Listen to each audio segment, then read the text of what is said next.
ഇതെന്തുവാണെന്നറിയാവോ? ഞാൻ എൻ്റെ കയ്യിലിരിക്കുന്നത് ഒരു ചെറിയ ഫാനാണ്.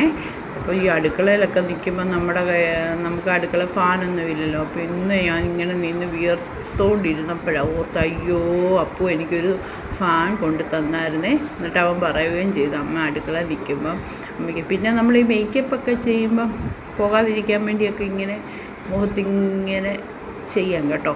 അതും ചെയ്യാം, കണ്ടോ? ഇതെന്തുവാണെന്നറിയാവോ? ഞാൻ എൻ്റെ കയ്യിലിരിക്കുന്നത് ഒരു ചെറിയ ഫാനാണ്. അപ്പോൾ ഈ അടുക്കളയിലൊക്കെ നിൽക്കുമ്പോൾ നമുക്ക് അടുക്കള ഫാനൊന്നുമില്ലല്ലോ. അപ്പോൾ ഇന്ന് ഞാൻ ഇങ്ങനെ നിന്ന് വിയർത്തോണ്ടിരുന്നപ്പോഴാണ് ഓർത്ത്, അയ്യോ അപ്പു എനിക്കൊരു ഫാൻ കൊണ്ട് തന്നായിരുന്നേ. എന്നിട്ട് അവൻ പറയുകയും ചെയ്തു, അമ്മ അടുക്കള നിൽക്കുമ്പം അമ്മയ്ക്ക്. പിന്നെ നമ്മൾ ഈ മേക്കപ്പൊക്കെ ചെയ്യുമ്പം പോകാതിരിക്കാൻ വേണ്ടിയൊക്കെ ഇങ്ങനെ മുഖത്തിങ്ങനെ ചെയ്യാം കേട്ടോ. അതും ചെയ്യാം, കണ്ടോ?